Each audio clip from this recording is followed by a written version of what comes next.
आज तुम्हारा पहला चैप्टर द लास्ट लेसन ऐसे फिनिश करते हैं कि इसके बाद इसे दोबारा उठाने की जरूरत ही ना पड़े। माई प्रोमिसेस, इस एक्सप्लेनर के बाद हर एक कॉन्सेप्ट, हर एक थीम और हर एक कैरेक्टर तुम्हारे दिमाग में बिल्कुल क्रिस्टल क्लियर होगा। रेडी हो? Let's do this.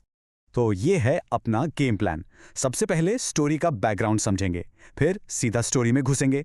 उसके बाद हमारे दो मेन कैरेक्टर्स फ्रांस और एम हैमिल का एनालिसिस करेंगे। फिर आएगा एग्जाम्स के लिए सबसे इंपॉर्टेंट पार्ट, चैप्टर की थीम्स, और एंड में आपके लिए एक स्पेशल टेक अवे है। Let's begin. Alright, let's dive right in. देखो, किसी भी स्टोरी को फील करने के लिए ना उसका बैकग्राउंड, उसका कॉन्टेक्स्ट समझना सबसे ज्यादा जरूरी है। हमें ये जानना होगा कि ये स्टोरी कब, कहां और क्यों हो रही है। तो चलो पता लगाते हैं। तो इमेजिन करो, साल है 1817। फ्रांस और प्रुशिया के बीच एक वॉर अभी अभी खत्म हुई है। अब प्रुशिया का मतलब आज का जर्मनी, पोलैंड और ऑस्ट्रिया के कुछ हिस्से। इस वॉर में हार जाता है फ्रांस और इसकी कीमत चुकानी पड़ती है अपने दो खूबसूरत डिस्ट्रिक्ट्स देके, एल्सास और लॉरेन। अब सोचो, फ्रेंच लोग अचानक से जर्मन रूल के अंडर आ गए। बस यही है हमारी स्टोरी का मेन कॉन्फ्लिक्ट। अब देखो, एक बहुत इंपॉर्टेंट टर्म है जो एग्जाम में लिखोगे तो मार्क्स पक्के हैं, लिंग्विस्टिक शोविनिज्म। सिंपल भाषा में इसका मतलब है ये सोचना कि मेरी लैंग्वेज तुम्हारी लैंग्वेज से सुपीरियर है। और बर्लिन से जो ऑर्डर आया था कि एल्सेस और लोरेन के स्कूल्स में अब सिर्फ जर्मन पढ़ाई जाएगी, वो इसका एक परफेक्ट एग्जाम्पल है। इस टर्म को जरूर याद रखना। चलो, बैकग्राउंड सेट हो गया, अब स्टोरी के अंदर चलते हैं। हम इस पूरी स्टोरी को एक छोटे से लड़के फ्रांस की आंखों से देखेंगे और समझेंगे कि कैसे एक नॉर्मल सा दिखने वाला दिन उसकी लाइफ का सबसे इंपॉर्टेंट दिन बन गया। तो मिलो हमारे हीरो फ्रांस से। स्कूल के लिए लेट हो रहा है और बहुत डरा हुआ है। क्यों? क्योंकि उसके टीचर एम हैमिल ने पार्टिसिपल्स पे टेस्ट अनाउंस किया था और फ्रांस को उसका पी भी नहीं पता। उसका मन तो कर रहा है कि स्कूल बंक मार दे, चिड़ियों को देखे या प्रशियन सोल्जर्स की ड्रिल देखे, लेकिन वो हिम्मत करके स्कूल की तरफ भागता है। लेकिन जैसे ही फ्रांस स्कूल पहुंचता है, वो शॉक हो जाता है। नॉर्मली स्कूल में कितना शोर शराबा होता है ना, डेस्क्स का खुलना बंद होना, बच्चों का एक साथ लेसन्स रिपीट करना। लेकिन उस दिन एकदम शांति, बिल्कुल as quiet as Sunday morning. ये पहला साइन था कि बॉस, आज कुछ तो गड़बड़ है। और फिर हुआ असली धमाका। जैसे ही फ्रांस क्लास में बैठता है, एम हैमिल खड़े होते हैं और अनाउंस करते हैं, my children, this is the last lesson I shell give you.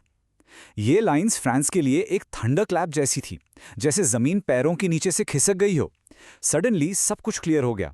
Bulletin board के पास वो भीड़ क्यों थी, स्कूल इतना शांत क्यों था, और क्लास के पीछे गांव के बड़े बुजुर्ग क्यों बैठे थे। आज उनका आखिरी फ्रेंच लेसन था। चलो, अब आते हैं स्टोरी के दिल पर, उसके characters. Character sketches board exams का फेवरेट क्वेश्चन है। तो चलो, फ्रांस और एम हैमिल को डिकोड करते हैं ताकि तुम बेस्ट आंसर्स लिख सको।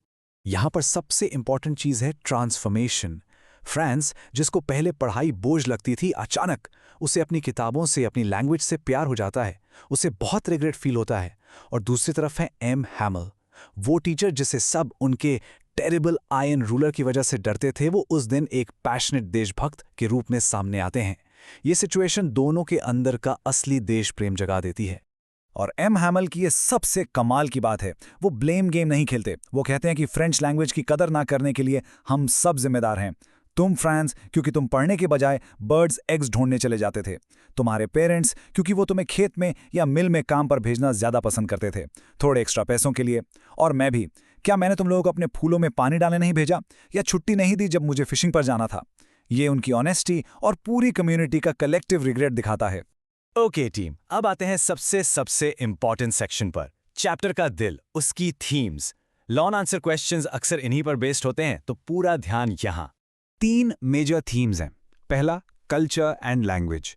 ये आइडिया कि तुम्हारी भाषा सिर्फ बात करने का जरिया नहीं, बल्कि तुम्हारी आइडेंटिटी की, तुम्हारी पहचान की चाबी है। दूसरा, पेट्रियोटिज्म एंड शोविनिज्म, अपने देश से प्यार, और जब कोई फॉरेन पावर आकर अपनी लैंग्वेज तुम पर थोपती है। और तीसरा, पेन एंड रिग्रेट, वो दुख जब हमें एहसास होता है कि हमने चीज़ों की कदर तब नहीं की जब वो हमारे पास थी। फ्रांस को अपने फ्रेंच लेसन्स की कीमत उसके आखिरी दिन ही समझ आई। ये शायद पूरे चैप्टर की सबसे पावरफुल लाइन है। हैमिल कहते हैं कि जब लोग गुलाम बन जाते हैं तब तक वो आज़ाद हो सकते हैं, जब तक वो अपनी भाषा को मजबूती से पकड़े रहते हैं, जैसे उनके पास अपनी जेल की चाबी हो। क्योंकि लैंग्वेज लोगों को जोड़ती है। ये रेजिस्टेंस और आज़ादी का एक हथियार बन जाती है। क्या पावरफुल आइडिया है। और एंड तो एकदम इमोशनल है। चर्च की घड़ी में 12 बजते हैं, प्रशियन सोल्जर्स के ट्रम्पेट्स की आवाज आती है। लेसन खत्म। एम हामिल इतने इमोशनल हो जाते हैं कि उनका गला भर जाता है, वो बोल नहीं पाते। वो बस ब्लैक बोर्ड की तरफ मुड़ते हैं और अपनी पूरी ताकत से एक चौक उठाकर लिखते हैं, वीव ला फ्रांस, लॉन्ग लिव फ्रांस। ये उनका साइलेंट लेकिन सबसे पावरफुल एक्ट ऑफ रेजिस्टेंस था। तो हमने पूरी स्टोरी समझ ली, कैरेक्टर्स, थीम्स, सब कुछ। लेकिन ये स्टोरी आपके लिए क्यों मैटर करती है? हम इससे क्या सीख सकते हैं? चलो फाइनल टेक अवे पर चलते हैं। आखिर में ये कहानी हमें एक सिंपल लेकिन बहुत गहरी सीख देती है। हमें अपनी भाषा, अपने कल्चर और अपनी आज़ादी को कभी भी फॉर ग्रांटेड नहीं लेना चाहिए। जो आपके पास है उसकी कदर करो जब तक वो आपके पास है। और मैं आपको इस एक सवाल के साथ छोड़ के जा रहा हूं, इसके बारे में ज़रूर सोचना। अगर आपकी भाषा आपसे छीन ली जाए तो आप क्या खोएंगे? सिर्फ कुछ शब्द या उससे कहीं ज़्यादा? इसी के साथ चैप्टर पूरा हुआ।